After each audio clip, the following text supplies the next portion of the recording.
자, 우리 이제 세 번째 독서 지문 볼 텐데, 이 지문이 좀 난이도가 있다고 여겨진 친구들도 있었고, 그리고 아주 많았죠. 그리고 이 지문이 좀 길단 말이야. 자, 그래서, 어, 어떻게 선생님이 문제를 푸는지 잘, 이제 내용도 그렇지만, 뭐 문제를 풀 때 어떻게 푸는지도 한번 보세요.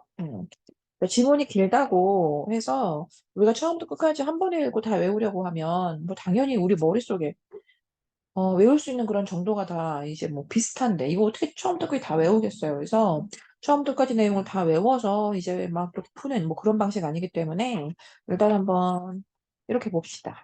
아시겠죠? 그 초반에는 좀 간단하게 읽어가 볼게. 일단 내용 자체가 이제 빛은 망막의 광수용기 세포에서 수용이 되어서. 그러니까 빛에 대한 얘기인 건 이제 여러분 다 읽어봤죠, 그렇죠? 자, 빛은 뭐 여기에서 그 수용이 돼서 그 전기 신호로 변환이 되고, 자, 그렇게 해서 이제 뇌에 시각 피질로 전달이 된다. 음. 자, 뭐 후배가 위제는 망막에 비춰진 그 빛에 대해 그 고양이의 시각 피질 세포가 어떻게 반응하니 뭐 실험을 했다. 그러니까 뭐 사람 이름 잠깐 나왔고요. 이렇게 뭐 요런 사람이 지금 실험을 하나 했다.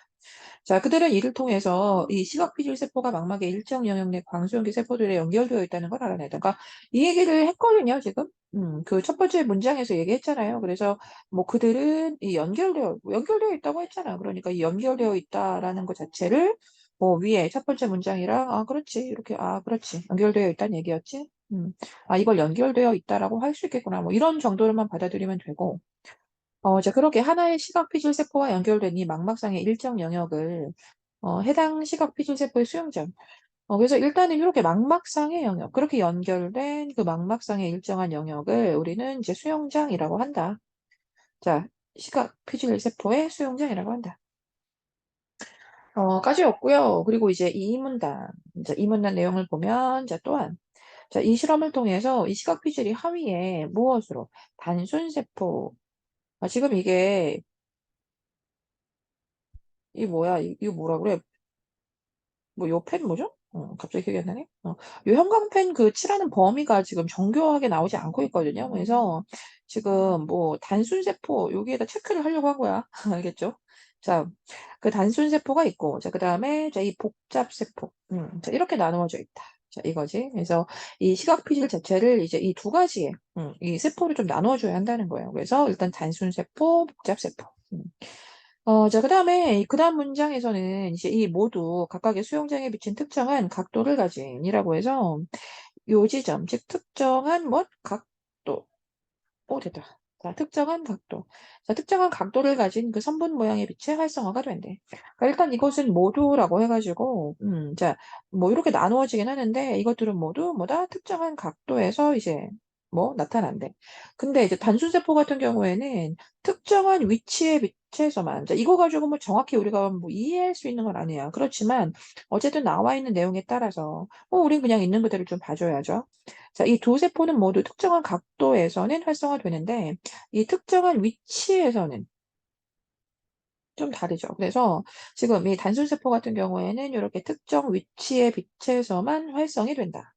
자, 그런데 이 복잡세포 같은 경우에는 단순세포보다 넓고 수용장에 비춰진 빛의 위치 변화에 관련 없이, 그래서 뭐 넓은 것도 넓은 건데 지금 이 단순세포 같은 경우에는 좀 특정한 위치에서 이렇게 활성화되는 거라면 이 복잡세포 같은 경우에는 복잡세포 같은 경우에는 그 위치와 관련이 없다. 특정한 위치와는 좀 관련이 없이 활성화된다라고 해서 이제 이런 건 차이점이 되는 거죠. 그래서 이 각도, 자, 각도는 이렇게 특정한 각도에서 둘 다 활성화가 돼. 어떤 각도상에서는 이제 모두 활성화가 되는데, 그런데 이제 이 위치적인 부분에 있어서의 차이가 있는 거죠. 자, 위치에서 어떤 특정한 위치에서만 이제 활성화되는 게 이제 이게 단순 세포고. 자, 그것과 좀 무관하게, 특정한 위치와는 좀 무관하게 이렇게 활성화가 되는 게 뭐다? 복잡 세포다. 자, 이렇게. 알겠죠? 자, 이렇게 문장에서 이제 요런 지점이 이제 차이가 있다라는 거를 이제 우리가 좀 경험을 쌓으면, 좀 많이 쌓으면 이제 좀 알게 되는 날도 있지 않을까? 있어야지, 그리고. 음. 자, 아무튼 그래서 이제 이는 복잡세포가 다수의 단순세포들로부터 전기 신호를 받아서 활성화되게 됩니다. 자, 이렇게 해서 그 이유는 결국 이 단순 세포들로부터 전기 신호를 받는 거기 때문이다. 뭐 이렇게 얘기했네요. 자, 그런 다음에 이제 굉장히 뭐 이제 그림 하나가 나와 있고요. 뭐 그림만 봐도 막 머리가 아픕니다. 그쵸? 자, 일단 뭐 그림 밑에 또 이제 그걸 설명해 주는 문장이 있으니까 자, 넘어가 볼게. 선문단. 자, 그림 1은 뭐 이 시각피질 세포들의 전기 신호 전달 과정을 다층 모형으로 나타냈다라고 했는데 일단 다층 모형이다라는 것도 위에 나도 한번 얘기했고 이 전기 신호 전달 과정이라는 것도 사실 그 위에 나와 있는 내용이긴 했어요, 얘들아. 그러니까 새로 나온 말은 없었습니다. 자, 아무튼 그래서 이제 모형의 각 층들은 유닛들로 구성이 되어 있다라고 해서 뭐 이제 뭐 유닛이란 정도의 말이 뭐 나타났는데 이제 그림이다 보니 자, 아무튼 그래서 이제 계층 1의 각 유닛은 이제 무엇에 계층 1 같은 경우를 이제 망막의 광수용기 세포에 이렇게 연결을 해줄 거고요. 그 다음에 계층 2 같은 경우에 요게 지금 요 파일이 정교하게 잘 안 된단 말이야. 엄청 하고 싶은데 했다. 자, 계층 2 같은 경우에는 이제 단순 세포라고 할 거래. 아, 참. 뭐 아무튼 또 계층 3 같은 경우는 이제 복잡 세포다. 자, 이렇게 얘기할 거래요. 자, 이때 이 검은색 유닛, 이 검은색 같은 경우를 이제 뭐라고 할 거다? 아, 활성화된 거라고 할 거다. 음. 자, 이 계층 1의 사각형 영역은 계층 2의 활성화된 유닛을 네, 넘어갈게요. 자, 그래서 자, 이렇게 해서 이 그림을 이제 어떻게 연결해서 봐줘야 하는지 정도였습니다. 자, 새로 나온 말은 사실 그래서 없어요. 계층 1은 그 광주용기 세포, 그리고 계층 2 같은 경우를 단순, 계층 3을 복잡이라고 할 거고, 그 검은색을 활성화된 거라고 할 거다. 자, 이렇게 된 거예요. 자, 그래서 이제 사실 그림은 두 가지가 있었고요. 자, 이 각각의 어떤 패턴 위에 그 보면 그 위치에 따른 각 유닛들의 활성화 상태가 좀 다르다는 걸 알 수 있죠. 그렇죠? 좀 다르고 뭐 이걸 왜 얘기했는지는 우리는 좀 더 봐야 됩니다, 사실. 왜 이걸 두 가지나 나눠서 이야기했는가에 대해서.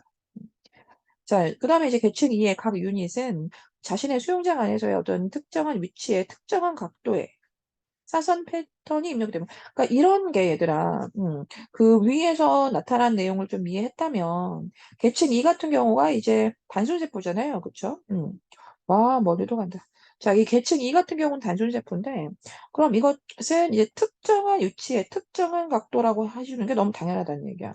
이 특정한 각도는 이제 사실 다 그렇죠. 복잡세포도 그렇긴 하지. 그런데 이 녀석은 뭐야? 특정한 위치라는 말도 당연히 들어갈 수 있잖아. 알겠어. 자, 그래서 이제 이 특정한 각도에서, 자, 이건 아까도 얘기했지만, 이제 뭐 단순이든, 뭐, 복잡이든, 이제 둘 다 이런 말 할 수 있는 거고. 자, 그 다음에 이 특정한 위치에라고 하는 건, 이제 이런 게 이제 결국은 이 단순세포의 특징이니까, 이 계층 2에서의 유닛은 이렇게 특정한 위치에서 특정한 각도에 따른 어떤 활성화다라고 되어 있는 거지. 아시겠죠? 자, 그다음에 이제 계층 3 같은 경우에는 이제 요게 이제 복잡이잖아요. 그쵸? 요거 같은 경우에는 계층 2의 유닛 중에 뭐 하나라도 활성화되면 활성화된다. 뭐 이런 얘기가 있었네요. 뭐 그렇다. 오케이. 음. 자, 그래서 일단 이렇게 하면 지금 이제 하나의 그림에 대한 얘기는 끝났다는 거야. 그다음 문단의 시작을 보면 이렇게 또 다른 얘기가 시작이 되고 있잖아. 그치? 요런 거. 그래서 일단 이 그림에 대한 1차적인 얘기는 끝났구나. 자, 그럼 이걸 가지고 풀 수 있는 문제가 있나 좀 들여다보는데 뭐 당연히 있고요. 자, 이 25번 문제를 보면은 이제 다음은 이제 뭐 어떤 실험이다라고 해놓고 이 보기와 그 윗글의 그림 1을 이해한 것이라고 해서 이 그림 1이 좀 전에 봤던 그 영역이란 말이지. 알겠죠? 자, 그럼 지금 읽은 내용을 이제 보기에 연결해 가면서 우리는 실제 보기를 보면서도 그 본문에 무엇을 이야기해 주려고 하는 것인지를 막 떠올려 가면서 봐야 하잖아. 자, 그럼 뭐 다양한 빛 자극에 대해서 시각 피질 세포가 어떻게 반응하는지 본다. 그러니까 우린 이런 것에 대해서 지금 본 거예요. 그쵸? 자, 그래서 이제 뭐 고양이의 망막에 비춘다 이런 얘기 나왔고 이 빛의 각도를 각도 A와 B로 나누어 봤다. 자, 각도를 이렇게 자, A와 B로 나눴다. 라고 해놓고요. 자, 그 다음에 이 수용체의 위치. 자, 위치를 이렇게 또 다르게 했다. 자, 이 얘기죠. 자, 각도를 A, B로 해놓고, 그 다음에 위치도 이렇게 다르게 해놨다. 음. 자, 그랬더니 이제 서로 A와 그 결과 세포 A와 B는 서로 다른 반응을 보였다. 자, 이랬거든. 음. 자, 그다음에 이제 좀 보면은 볼게. 이렇게 해서 우리는 그 본문에서도 봤지만 결국 각도와 그 위치에 대한 얘기가 중요했잖아. 그치? 자, 그럼 연결해 보면 이 자극 1 같은 경우에는 그 A 각도에서 이 B의 위치를 얘기하고 있어. 자, A 각도의 B의 위치. 자, 이렇게. 자, 그랬는데 이제 이 세포 A와 B가 이제 둘 다 활성화되었다는 거예요. 아, 그렇구나. 둘 다 활성화되었구나. 음. 뭐 그렇죠. 둘 다 활성화되었구나. 자, 그래서 일단 그 자극의 일을 좀 보시면 그 똑같이 A는 이제 위와 같습니다. 그쵸? 이제 각도는 위와 같아. 자, 그런데 이번엔 위치가 달라졌단 말이야. 이렇게. 이제 위치가 다르다는 거. 자, 그랬을 때 세포 A는 활성화가 되는데 세포 B는 활성화가 되지 않았대요. 그럼 여기서 무슨 생각해 줘야 돼? 아, 이 활성화되지 않았다라고 한 이 세포 B. 자, 이 세포비가 결국은 이 특정 위치에서만 활성화가 된다고 하는 무엇이다? 요 녀석이 이제 단순 세포구나. 선생님 이렇게 단순하게 연결해도 되나요? 돼. 알겠죠? 이렇게 단순하게 끌어서 우리가 이 표를 이해하자는 얘기야, 애초에. 자, 왜? 우리는 그 이상의 정보를 얻은 적이 없거든. 알겠죠? 그래서 이렇게 특정 위치에서만 이제 활성화가 된 거, 요게 단순 위치고, 그럼 반대로 이렇게 특정한 각도에서는 다 이제 활성화가 되는데, 이렇게 어떤 위치 하나가 달라졌다는 것으로 요렇게 우리는 B를 단순으로 보았다면 그것과 무관한 이제 세포 A, 자, 이 자체를 그래서 뭘로 보게 된다? 복잡 세포라고 보게 되는 거야. 우리가 전달받은 내용이 이거밖에 없는데 어떻게? 알겠어? 자, 그런 다음에 이제는 B, 각도가 바뀌었습니다. 그렇죠? 자, A와 다른 각도. 자, 각도가 바뀌었어요. 자, 그랬더니 이제 뭐 오른쪽은 다 X다. 이걸 가지고 선택지에서 어떻게 말할지는 모르겠지만, 자, 일단 넘어가 볼게.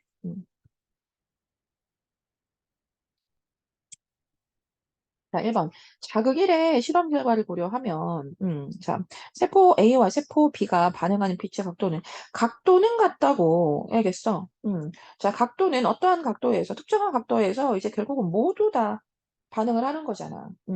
자, 단순이든 뭐가 됐든, 뭐 복잡이든 어떤 특정한 각도에서 반응하는 건 같단 말이야. 그래서 이렇게 각도는 같은 거다 맞는 얘기야. 음.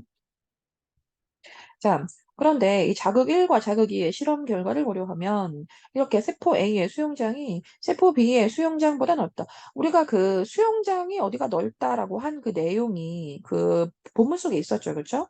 그럼 수용장이 뭐 더 넓어요라고 한 것이 이게 무엇에 대한 설명이었니? 이게 복잡 세포에 대한 설명이었어. 그치? 그래서 단순하게 보면 이렇게 세포 A가 뭐다? 복잡 세포니라고 이제 물었다. 뭐 이렇게 되는 거야. 알겠어. 자, 뭐 당연히 맞는 얘기죠. 그다음 자극 1과 자극 3의 실험 결과를 비교하면 세포 A는 B에 빛에는 반응하지 않습니다. 그러니까 결국은 어떤 특정한 각도 내에서 이제 반응을 하는 거야. 근데 그 사이에서 이제 결국 단순과 이 복잡은 어떤 위치상의 차이가 있는 것뿐이죠. 그래서 일단 자극 1과 3을 이제 비교하면 결국은 세포 A가 B의 빛에는 반응하지 않았다는 거 그냥 단순하게 위에 어떤 실험 결과만 보고도 알 수 있고, 그리고 결국 특정한 각도에서 지금 A라는 특정한 각도에서 이렇게 나타나는 것, 자, 그것이 활성화된 것이 이 세포 A와 세포 B의 어떤 활성화 값이기 때문에 결국 B에 비추는 반응하지 않는다라고 하는 거 맞습니다. 이거 되게 단순하게 보셔도 됩니다. 자, B에 비추 반응하지 않은 거 맞잖아. X. 뭐 이런 식으로. 자, 그 다음에 4번. 세포 A는 그 그림 1에 계층 3의 유닛을. 계층 3의 유닛이 뭔데? 계층 3의 유닛. 그 본문 속에 가면 여기를 뭐라고 표현했니? 복잡세포라고 표현했고. 자, 그 다음에 이 세포 B를 계층 2다. 자, 계층 2가 뭐 단순이잖아. 그래서 지금 1, 2, 뭐 3번만 뭐 살짝 다른 얘기 같긴 한데 1, 2, 3, 4번은 다 유사한 표현이었어요. 이렇게. 그렇게 세포 A가 또 뭐다? 복잡세포고 세포 B는 또 단순세포다. 자, 이렇게. 자, 뭐 답은 그래서 5번인 건데, 보면 자극 1과 자극 2의 실험 결과를 우리가 그림 1에 A에, 그래, 뭐 A에, 뭐 일단 넘어갈게. 뭐 볼 수 있는 거 맞아. 근데, 볼 수 있나? 이게 연결이 바로 가능한가?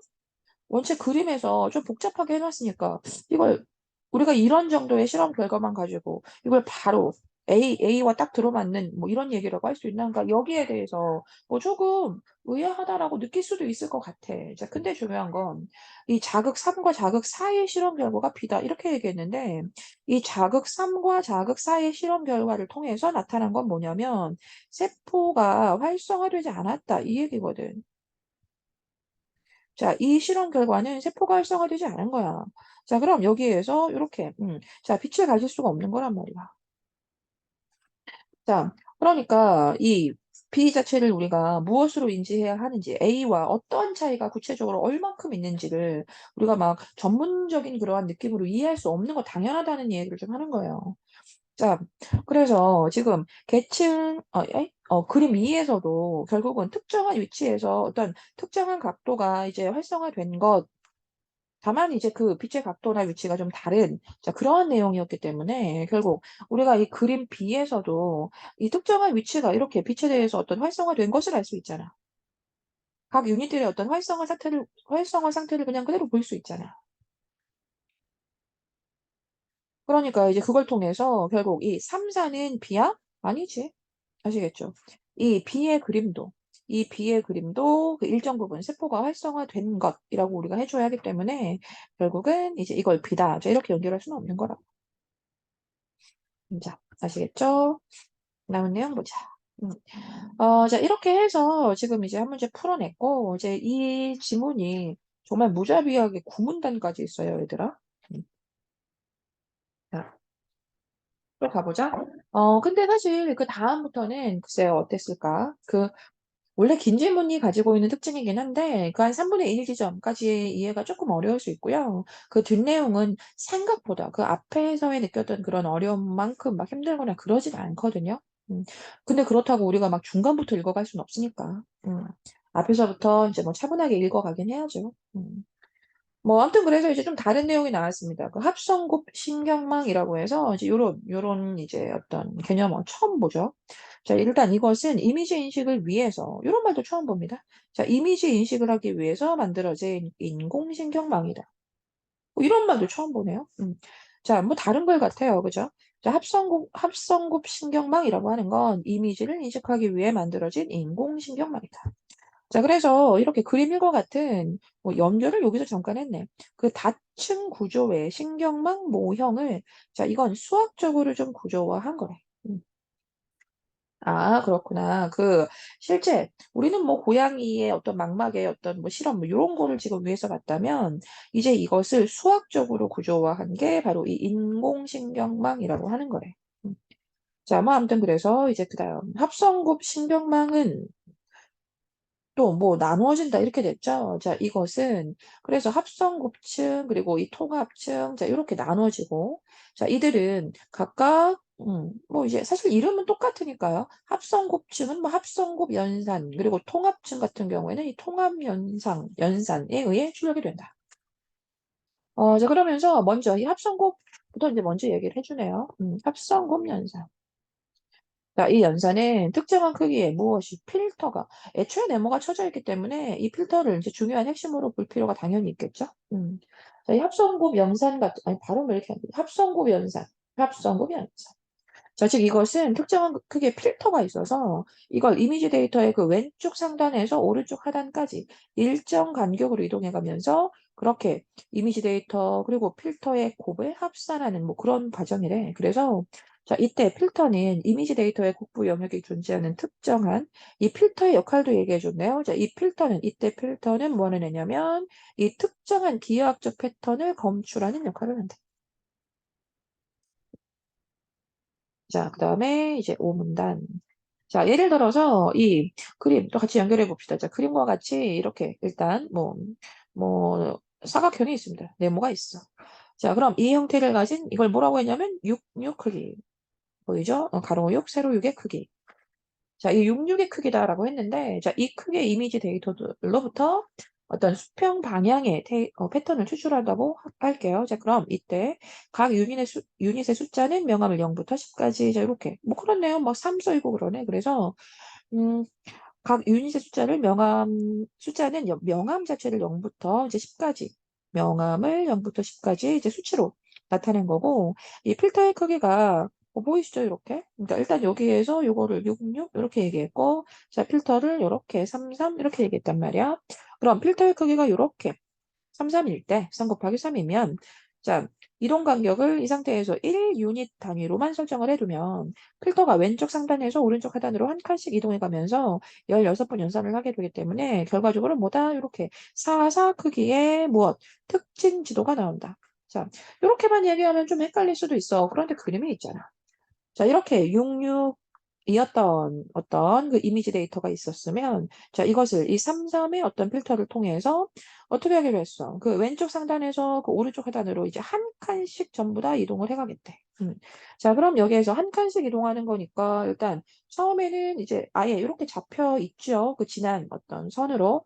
그래서 처음에는 이렇게 해서 이제 이렇게 해서 한번 계산하고, 자, 그 다음에는 또 요렇게 해서 한번 계산하고, 또 그 다음에 요렇게 계산하고, 요렇게 계산하고. 아시겠죠? 자, 그러면 결국 몇 번이 나온다? 똥똥똥똥 4번이 나온다. 아시겠죠? 그리고 66이기 때문에 뭐 결국은 이 세로도 똑같죠. 그래서 그거를 그대로 아래로 내려가면서, 자, 아래로 내려가면서 요래, 요래, 요래. 뭐 이렇게 되는 거잖아? 자, 뭐 아무튼 그래서 결국은 여기도 똥똥똥똥 4번 나온다. 음. 자, 아무튼 이제 이렇게 해서 사사 크기에 만들어지는 이제 그걸 뭐라고 할 거다? 특징 지도라고 할 거래. 음. 자, 그리고 이제 여기에서 사실 선생님은 이걸 처음 읽었을 때 이 뒤에 이렇게 이제 계산을 막 해놨는데 이제 어떻게 해서 이 6이라는 값이 나오게 되는지 선생님이 막 생각을 하거든요. 자, 그래서 일단,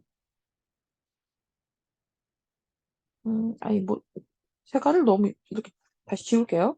복잡해 보여서. 다시 지우고.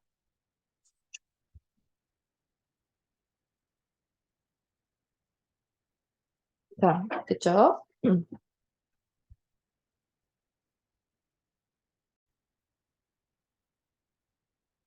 자, 그래서 이제 계산을 한번 해보면 이게 왜 6이라는 값이 나오는가를 막 이제 선생님은 들여다봤더니 이제 보니까 그 첫 번째 줄에는 전부 다 0이고 가운데 줄에 전부 다 1이고 그 또 역시나 0이 이제 이렇게 생긴 필터였단 말이야. 자, 이제 그래서 이제 연결해 보면 이제 6이 나올 수밖에 없는 이제 그 이유를 보면 여기에서 뭐 위는 다 0이니까 그런데 이제 가운데 보면 이제 그 3이라고 되어 있는 그 위치하고 그 1이라고 있는 그 어떤 숫자하고 여기에서 곱한 그 값이 결국 더해져야 6밖에 우리는 구할 수가 없잖아, 이렇게. 자, 그래서 일단, 이렇게 해서 또 마지막 줄은 결국 이 왼쪽에도 3이 들어가 있긴 하지만, 자, 결국 아랫줄에는 이렇게 결국 이 0이라는 값이기 때문에, 이 녀석은 별거값에 영향을 주지 못했구나. 자, 그래서 그 위에 나와 있는 이렇게 이 33을 이렇게 1로 곱해서 그걸 더한 값이 이렇게 6이 된다. 뭐 이렇게 되겠죠. 음. 자, 그래서 이제 9라는 숫자, 뭐 이런, 뭐 나머지의 내용도 다 연결해 보면 그와 같습니다. 자, 아시겠죠? 요 숫자 이해하겠죠? 에? 내가 랜덤으로 한번 체크를 해볼 테니까 숫자 한번 보자. 그냥 바로 두 번째 거, 이렇게. 자, 이 두 번째 내용을 이제 필터를 통해서 이렇게 계산을 한번 해보세요. 자, 그러면 이렇게 333, 여기가 111, 그래서 이제 곱한 값, 결국은 뭐다? 9다. 자, 각각을 곱해서 3 곱하기 1, 3 곱하기 1, 3 곱하기 1, 싹 다 더해서 9다. 이렇게. 아시겠죠? 뭐 아무튼 그래. 복잡해 보이니까 지우고. 음. 자, 이렇게 해서 그 아래 뭐 어떤 수식이 쭉 나와 있는 거고요. 그렇죠. 이제 그렇게 해서 구합니다. 자, 이렇게 해서 지금 이제 한 문단 받고 이제 그 다음까지 볼게. 자, 이렇게 필터를 이용해서, 그렇지. 필터를 이용해서 이제 이미지 데이터의 합성곰 연산을 수행하게 되면 이 필터의 특성에 맞게, 우리 이 필터의 특성 너무나 중요했죠. 그렇죠? 그래서 이 필터의 특성에 맞게 강조된 그 지도를 얻을 수 있게 되는 거고. 자, 그리고 이제 그림 2. 자, 여기. 자, 그림 2 같은 경우는 합성급 연산 결과 수평 방향의 패턴이 강조되었다는 거. 그러네. 자, 즉 실제 가지고 있던 그 이미지 데이터는 이랬대. 그런데 이제 이걸 명암을 이제 나눈 그 값으로 그 명암을 뜻하는 그 숫자로 그 어떤 수치로 표현을 하면 자, 위와 같은 이제 그런 요렇게 되는 거잖아. 그치? 자, 그래서 실제 이미지 데이터는 이와 같았는데 결국 이것을 요렇게 필터를 적용해서 한번 다시 계산을 해봤더니 출력을 해봤더니 그러네요. 자, 이 필터의 특성에 맞는 그 오른쪽과 같은 이런 특징 지도를 얻었다. 그래서 수평 방향의 패턴이 강조된 걸 볼 수가 있죠. 그쵸? 자, 그리고 데이터의 크기 같은 경우가 결국 우리가 봤지만 그 실제 그 66이었는데 그 사사로 줄었잖아요. 그래서 이렇게 사사로 줄었기 때문에 그 다음 줄 보면 필터의 이동 간격을 만약에 크게 설정을 하게 되면 자, 출력되는 특징 지도의 크기는 당연히 더 줄일 수 있을 것이고 그래서 이동 간격을 더 크게 설정을 하게 되면 특징 지도의 크기는 더 줄일 수 있고 그러면 데이터 처리가 더 빨라진다. 자, 그런데 이제 그 특정한 이미지의 좀 특징을 좀 놓칠 수도 있게 된다. 뭐 이런 얘기도 있네요. 음. 자, 아무튼 이렇게 해서 지금, 우린 밑에 그림을 또 봐야 되잖아요. 그쵸? 이 지문이 정말 좀 무자비한 느낌이 있긴 해. 그림이 많아. 뭐 아무튼 그래서 이제 우리가 좀 3분의 1 열심히 읽었으니까 그 문제하고 한번 연결을 해볼게. 음. 자, 그럼 이렇게 읽고 또 풀 수 있는 문제가 있을까? 당연히 있지. 자, 26번. 시작부터 필터. 보이죠? 우리가 지금 이 필터, 합성곱 연산에서 이 필터가 너무나 중요한 역할을 했다는 거 봤는데, 이 필터 가지고 단독 문제를 낸 거야. 자, 그럼 볼게. 이 합성급 연산을 수행하면 이 필터의 특성이 반영된 특징 지도가 추적되는 거 맞니? 사실 우리가 방금 전에 읽었기 때문에 뭐 그렇지. 필터의 특성이 반영된 거 당연히 출력할 수 있어라고 바로 이해도 할 수 있는데 만약에 이 지점이 선생님 그래도 이건 모르겠어요라고 하면 만약에 그렇게 말을 한다면 좀 찾으러 갈 수도 있어. 자, 찾으러 가면 사실 우리가 방금 읽었던 지점인데요. 이 육문단의 그 첫 번째 문장 봐봐. 음, 자, 이렇게 필터를 이용해서 이미지 데이터의 합성급 연산을 수행하면 필터의 특성에 맞게 강조된 지도 얻을 수 있다. 아시겠죠? 아시겠죠? 지금 몇 번이었지? 26번이었죠? 자, 26번에 이렇게 1번. 어, 자, 다음 육문단에 있었고. 자, 이 필터의 기능은 그 이미지 데이터에서 특정한 기하학적 패턴을 검출하는 거. 이거 맞죠? 기억납니까? 자, 우리가 짧게 읽고 내려왔기 때문에 자, 이 정도는 우리가 아직 모를 수도 있어. 알겠죠? 자, 그래서 이 26번에 2번 뭐 당연히 맞는 얘기인데 자, 이것도 굳이 또 선생님 어디에 있었단 말이죠? 라고 하면 찾으러 갈 수 있지. 음, 음, 여기. 음. 자, 필터는 이미지 데이터의 국부 영역에 존재하는 특정한 기하학적 패턴을 검출하는 역할을 한다.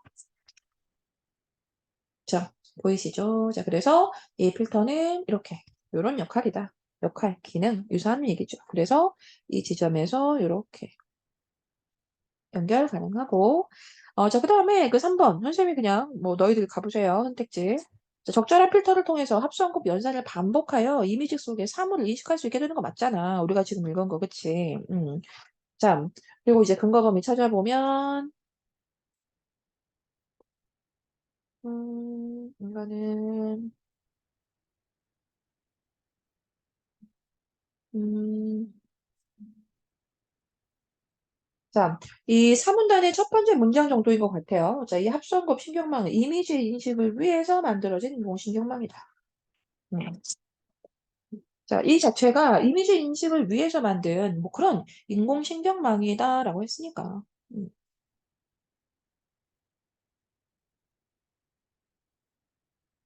자, 그래서 이 적절한 필터를 통해서 계속 이 연산을 반복해서 그 이미지 속의 사물을 인식하게 되는 거다.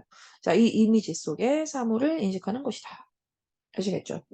자, 그래서 뭐 어떤 반복, 그 합성곱 연산을 반복한다라고 하는 거는 뭐 또 중간에 있었습니다만 그건 넘어가고요. 자, 이렇게 해서 자, 이 자체는 결국 이미지의 어떤 사물을 인식할 수 있게 되는 것이다.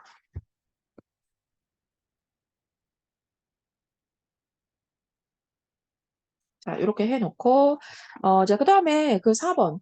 그 필터의 크기와 이동 간격의 비율은 합성곱 신경망에 의해서 자동적으로 변화된다. 자, 일단 이게 답이었잖아요, 얘들아. 그래서 일단 좀 뭐 체크해보면 생각해 볼게. 자, 필터의 크기. 자, 그리고 그것과 이동 간격의 비율. 음. 자, 이 자체는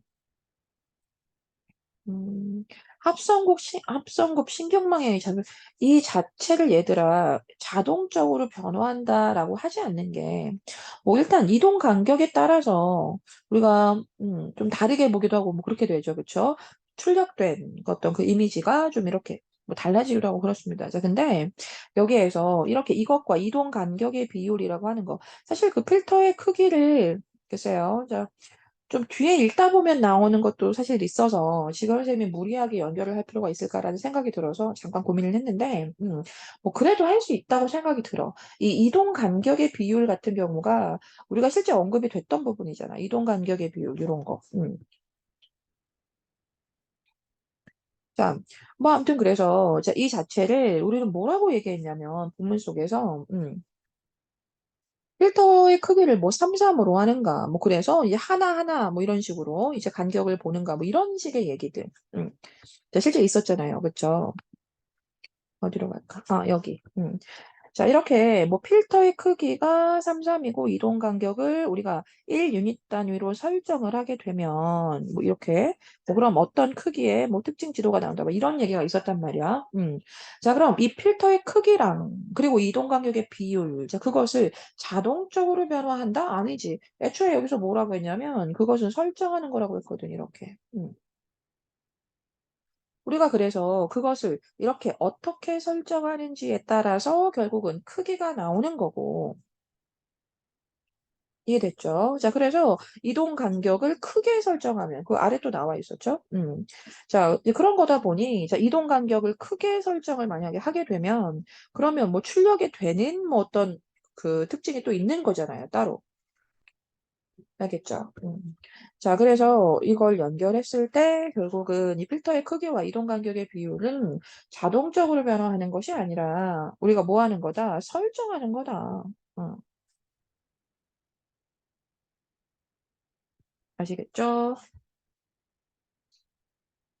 자, 또 이렇게 하나 해놔. 뭐, 자, 그 다음에 이제 하나를 더 할 수 있을까 보면 더 할 수는 없죠.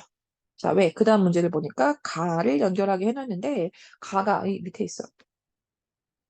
자, 봅시다. 자, 이제 뭐 더 거의 다 왔습니다. 자, 마지막이고요. 자, 이렇게 다음으로, 자, 다음으로. 이제 그렇게 통합 연산을 이야기해 주는 거야. 알겠죠? 자, 우리는 지금까지 뭘 봤는데? 합성곱 연산을 봤고. 자, 이제 통합 연산을 얘기해 주는 거야.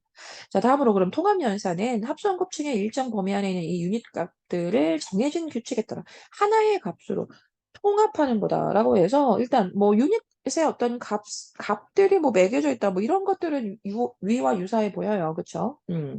자, 그런데 이 유닛 값들을 어떻게 정해진 규칙에 따라서 자, 어디가 중요하겠니? 여기가 중요하겠지. 자, 이 정해진 규칙에 따라서 하나의 값으로 뭐 한다? 통합하는 거다. 자, 이거. 아, 이렇게 통합연산이라고 하는 건 이 범위 안에 있는 그런 어떤 숫자들을 정해진 규칙에 따라서, 정해진 규칙이 뭔지는 모르지만, 자, 그거에 따라서 하나의 값으로 이렇게 만드는 거구나. 아무튼 그렇습니다. 자, 그래서 이 통합연산 규칙에는 또 두 가지가 있다라고 해서 우리를 마지막까지 지치게 만들어줍니다. 자, 그래도 힘을 내고. 자, 이 통합연산 규칙에는 뭐가 있다? 최대값 통합이 있고, 또 평균값 통합이 있고, 뭐 그렇대요. 음. 자, 그래서 이를 통해 새롭게 출력이 된 그 특징 지도, 특징 지도란 말 똑같이 쓰네, 그지? 자, 특징 지도로 통합층이 나타나게 된대. 음. 자, 그럼 그림 3 같은 경우는 이제 그림 2에 그 뭐 FM1은 그 FM1이란 말을 선생님이 위해서 안 읽었지만 뭐 똑같습니다. 자, 이거 결과였어요. 자, 이렇게 FM1을 2 곱하기 2. 자, 2-2의 범위. 선생님 이걸 자꾸 2-2로 읽어서 습관상. 자, 아무튼 그래서 이렇게 해서, 자, 2 곱하기 2의 범위로 결국 최대값 통합 규칙에 따라 통합 연산을 한번 해봤대요. 음, 음. 자, 그럼 사실 이걸 2의 범위로 이해하는 거 이제 뭐 더 설명하지 않아도 알 거예요. 당연히 2의 범위다. 여기서 띵띵띵띵 그쵸? 자, 이렇게 해서 그것의 최대값 통합 규칙에 따라 한번 연산을 해봤대. 자, 그래서 이 통합 연산의 범위를 왼쪽 상단에서 오른쪽 하단까지 해서 요거는 뭐 똑같네. 그치? 왼쪽 상단, 오른쪽 하단. 자, 요렇게까지 어땠다? 1유닛 단위로 이제 이동을 하게. 그렇게 설정을 하면 또 설정. 자, 설정을 하고 나면 이제 결론적으로 보다 33 크기의 새로운 지도가 나왔다. 자, 이렇게 얘기했네. 자, 최대값. 사실 말 속에서도 바로 이해할 수 있긴 합니다. 자, 이렇게 이제 이 2의 범위로 잡아놓고 최대값에 따라서 이렇게 그냥 하나의 값으로 통합을 시켜버리는 거잖아. 이렇게 잡힌 그 유닛의 범위를 보면 이제 9가 최대값이니까 이 녀석은 9. 알겠죠? 9, 9. 뭐 이렇게 된답니다. 음. 다음, 그다음 자, 합성곱 연산을 통해 이미지의 어떤 영역에 어떠한 패턴이 있는지를 추출할 수 있게 되고, 그쵸? 자, 이건 뭐 다시 윗문단의 내용이었습니다만, 자, 합성곱 연산을 통해서 이렇게 이미지의 어떤 영역에 어떤 패턴이 있는지를 좀 추출할 수 있게 되는 거고, 또 다양한 필터. 그렇죠. 자, 다양한 필터를 통해서, 자, 이거를 반복하다 보면, 자, 이미지 속의 사물을 인식할 수 있습니다. 음. 아시겠죠? 사실 그래서 자, 요 지점이 선생님이 지금 읽은 요 내용이 우리가 아까 풀었던 그 문제의 답하고 아주 똑 떨어지는 거긴 해요. 자, 어디였냐면 여기가 이제 26번에 3번 선택지. 하고 딱 떨어지는 거긴 했어. 자, 그런데 꼭 여기까지 다 읽지 않아도 일단 26번 문제를 어느 정도는 풀 수 있다는 걸 선생님이 좀 보여준 거예요. 아시겠죠? 음. 사실 그 문제는 풀 수 있긴 해요. 풀 수 있는 문제가 맞긴 맞아. 자, 아무튼 그래서 이렇게 해서 인식할 수 있습니다. 자, 하지만 이 연산을 반복하는 과정에서 자, 하지만이 들어가는 문제는 좀 중요하죠, 언제나.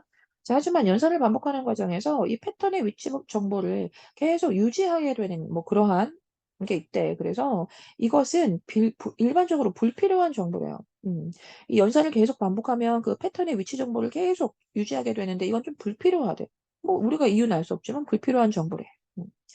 자, 이유도 얘기해 주네. 자, 왜냐하면 합성급 연산을 통해 출력된 그 특징 지도 내에서 어차피 서로 좀 인접한 유닛들은 좀 미세한 위치 정보만 다르지 거의 비슷하거든요, 사실. 음. 자, 그래서 이때 통합 연산 수행을 한다는 거. 아이고야, 또 까매줘서 깜짝 놀랐네. 자, 이때 통합 연산 수행을 한다는 것은 결국 합성급 연산의 결과에서 위치 정보를 줄여주는 자, 그러한 역할을 한답니다. 좋아. 자, 일단 이렇게 해가지고요. 이제 우리가, 마지막 문단도 봐야 되지만, 조금 힘들기 때문에. 그리고 문제는 또 여기까지만 읽고 풀 수도 있긴 해서. 자, 일단 여기까지 잠깐 읽어볼 거고요. 자, 그럼 문제 한번 볼게요. 자, 문제에서, 그리고 잠깐. 자, 우리 이제 그 다음 문제 풀 텐데 27번에서 이제 바로 이 가와 관련해서 가를 고려해서 문제가 나오거든요. 자, 문제 좀 미리 읽어볼게요. 자, 가를 고려해서 통합 연산을 수행하는 이유가 뭐냐? 자, 바로 이렇게 물었다는 거야. 가 자체에 우리가 중요한 점이 뭔데? 왜 통합 연산 수행을 하는지야. 이 가 문단 자체에 우리가 핵심 내용이 뭐냐라고 하면, 중심 내용이 뭐냐고 하면, 애초부터 가 자체는 결국 왜 통합 연산을 하는지, 통합 연산 수행의 의미란 말이야. 알겠어? 자, 즉, 통합 연산이라는 것을 왜 수행하는지, 그 의미에 대한, 그 이유에 대한 얘기를 해줬어요, 애초에. 자, 그럼 문제 가볼게. 자, 그럼 우리 좀 전에 그 읽었던 그 뭐 문단에서 대체 왜 통합 연산을 수행한다고 해야 하는 거니? 머릿속으로 먼저 생각해 볼게. 왜 통합 연산을 하는 거니? 불필요한 정보를 줄이기 위해서 아니야? 맞죠? 결국 계속 반복하다 보면 위치 정보가 계속 같게 나타나기 때문에 우린 그걸 굳이 계속 기억할 필요가 없다. 그래서 위치 정보를 줄일 필요가 있다. 다른 말로 이걸 뭐라고 했는데 불필요한 정보를 그렇게 줄일 필요가 있다. 불필요한 정보를 줄이기 위해서다. 이랬잖아. 음. 아시겠죠? 그럼 그것에 가장 가깝게 나타내주고 있는 게 뭔가 읽어보면 자, 이것의 통합연산 수행 이전과 이후에는 사물에 대한 인식 결과가 달라진다? 이 말이 무슨 말인지 정확하게 와닿진 않지만 관련성 없어 보이고 자, 그리고 통합층의 각 유닛에 담긴 그 정보는 결국 뭐 합성 곱의 각 유닛 관련이 없어서 관련이 어떻게 없다고 할 수가 있지 우리가? 자, 그래서 읽다 보면 이 4번에 가장 유사하게 표현 잘해주고 있죠. 합성곱 연산을 수행한 결과에 이미지 인식에는 뭐가 불필요한 위치 정보가 있기 때문이다. 이렇게 넘어갑시다. 마지막. 음. 자, 이제 마지막 그림 문제가 나왔습니다. 자, 이 마지막 그림 문제에서 다음은 그 디지털 이미지를 인식하는 과정을 뭐 했다? 도식화했다. 자, 디지털 이미지를 인식하는 그 과정인데, 자, 지금 어때요? 우리가 읽은 지점들. 자, 연결할 수 있겠어요? 자, 합성곱 연산 나왔고. 아, 그렇네. 여기에서 일단 이렇게 크게 줄어드는 거 맞죠? 그렇죠? 자, 그런 다음에 이렇게 통합 연산을 통해서 오케이, 더 줄어들었다. 뭐 그래서 선생님이 안 읽었지만 그것이 이 전체 연결층으로 이렇게 쭉 이제 뭐 이게 마지막 문단이었습니다. 근데 이 마지막 문단이랑 막 연결된 선택지가 없어서 뭐 일단 읽지 않았고요, 선생님이. 자, 그럼 이런 정도밖에 주지 않았다는 거예요. 보기의 내용은. 그래, 맞아. 합성곱 연산을 우리는 설명을 들었지. 아, 그런 다음에 통합 연산이 뭔지 들었지. 그리고 그거 왜 하는지 들었지. 자, 그럼 보자. 자, 1번에 B의 데이터 크기는 A에 비해 작다. 사실 여기에서 이제 뭐 어떤 아이가 좀 상식적인 점을 통해서 이제 바로 해도 됩니다. 뭐 당연히 데이터 크기가 작긴 작은데 자 그런데 지문의 정보를 우리는 그냥 그대로 믿고 찾아주기는 연습을 해보자. 자 B의 데이터 크기가 A, B에 작습니다. 자 이거 어디로 연결해줘야 하냐면 6문단으로 연결해줘야 돼. 자 거저 정말 작은 게 맞는가? 음, 자, 정말 작은 게 많네. 아우, 형광펜 몇 개를 써야 하는 거야. 음. 자, 보면 여기에서, 문단에 선생님이 지금 체크 한번 해볼게요. 잘 보세요. 자, 66에서 44로 줄어. 그치? 자, 그럼 이렇게 출력이 되는 특징 지도의 크기가 줄어들었어. 자, 그러면 데이터 처리를 더 빠르게 할 수 있다. 자, 보입니까? 자, 이렇게 크기 자체가 줄어들면 데이터 처리를 더 빠르게 할 수 있거든요. 아시겠죠? 자, 그래서 이 데이터의 크기 자체가 뭐 A에 비해 작다라고 할 수 있지. 자, 그다음 그 2번 필터의 이동 간격을 1 유닛 단위로 설정을 했다면 그 B를 출력하기 위해서 뭐 다음과 같은 크기의 필터 값을 얘기할 수 있는가인데 이거 그렇게 어렵지 않죠. 만약에 이게 어렵다고 느껴지면 만들어. 뭐 어렵진 않잖아. 뭐 그리고 뭐 당연하죠. 우리가 이 66 크기 같은 경우에 자 66 크기 같은 경우에 이제 우리가 이 33 데이터를 33의 어떤 필터라고 할게요. 33 필터를 적용을 하면 자 그래서 나오는 그 출력은 어떤 크기지? 44 크기다. 이렇게 된 거잖아. 그치? 자 그러니까 여기에서 이렇게 자 애초에 88이었을 때 우리가 결국 44로 줄어들었다는 건 당연히 5의 필터를 얘기해줘야지. 5 사이즈의 필터를 얘기해줘야지. 자, 아시겠죠? 요거 보고 하는 거예요. 여기 보고. 음, 음. 자, 그다음에 자 이번엔 그 3번에 그 만약에 자 이 범위의 평균값 통합을 통해서 C를 출력했다면 사실 우리는 그 평균값 통합이라는 걸 이제 뭐 알긴 알아요. 그쵸? 뭐 해당하는 그 범위의 수치에 어떤 평균을 내면 되는 거겠지. 자, 근데 이제 본문 속에서 우리가 막 문장으로 길게 뭐 이렇게 듣거나 뭐 그러진 않았고. 자, 뭐 아무튼 그래서 이 평균값 통합을 통해서 이제 C를 출력했다고 하면 자, 출력했다고 하면 결국 C의 데이터의 크기는 B의 25%로 감소했다. 야, 이거 우리의 산수 실력을 너무 무시하는 거 아닌가 싶은 그런 생각이 듭니다. 더 설명 안 할게요. 자, 되게 시작이 뭔가 어려운 얘기할까 봐 막 두근두근 막 그래. 저 평균값 통합, 우리가 크게 들은 바가 없는데. 자, 근데 결국은 데이터 크기를 얘기했다는 거야. 44를 2로 우리가 줄이면 결국 그것은 25%라고 해도 되겠니? 뭐 이런 정도. 뭐 넘어갑시다. 자, 아무튼 그래서 자, 4번에 자, 이렇게 이 범위로 이 최대값 통합 규칙을 사용해서 자, 뭐 이런 거 우리가 들었지, 그치? 자, 최대값 통합 규칙을 사용해서 만약에 이 B를 통합 연산을 했다면, 통합 연산을 했다면, 우린 최대값 통합 규칙이라고 하는 말 자체도 결국 이 통합 연산이라는 범위 내에서 나오는 그런 좀 단순한 뭐 개념이었다는 걸 알기 때문에 뭐 이것도 뭐 그렇게 어려운 건 아니죠. 자, 이렇게 통합 연산을 하게 되면 해당 범위의 유닛 값들 중에 최대값이 하나의 유닛 값으로 도출된다고? 뭐, 그 최대값 통합 규칙의 최대값 쓰는 거 아니냐? 뭐 어려울 거 없죠. 그래서, 뭐, 그렇죠. 음, 굳이 이런 선택지를 내기 위해서 위와 같은 그림을 그릴 필요가 있었는가 하는 생각이 드네요. 음, 음. 자, 근데 어쨌든 그래서 보기에 나와 있는 그림이 유독 단순하긴 했어요, 얘들아. 선생님이 항상 보기를 보면서, 야, 우리 본문 속에 무엇과 연결되는지 한번 찾으러 가자, 막 이런 얘기를 하는데, 생각해보자, 막 이런 얘기를 하는데, 보기에선 생각해낼 게 없었어. 그렇지 않아? 자, 보기 자체는 그냥, 합성곱 연산이구나, 오케이. 통합 연산이구나, 오케이. 이거밖에 없었거든. 자, 뭐 아무튼 그래서 이제 마지막 자 B에서 C를 출력하기 위한 그 통합 연산에서는 그렇지 뭐 그 과정이 통합 연산인 건 맞잖아. 자, 그럼 이 통합 연산에서는 이 하트 모양의 특징을 검출할 수 있는 필터가 적용되었게끔.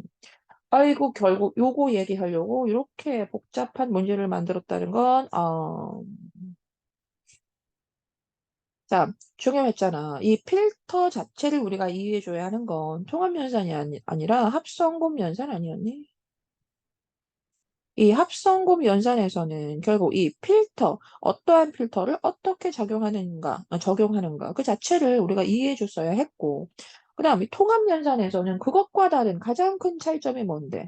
우리 본문 속으로 한번, 선생님이 아까 체크했던 지점이지만, 이 합성 연산에서는 제일 중요한 게 정해진 규칙에 따라, 보이죠? 자, 정해진 규칙에 따라, 하나의 값으로 통합하는 거구나. 자, 그러니까 이 지점이 우리 위에 나타났던 꽤 길게 드러났던 그 합성곱 연산과 너무나 큰 차이라는 걸 우리가 이해해 줘야 하는 가장 중요한 포인트가 여기잖아. 음, 알겠어. 뭐 아무튼 그렇습니다. 자, 그래서 이렇게 필터를 적용한 것은 아니다. 필터라는 얘기는 여기서 쓸 수가 없다. 아시겠죠?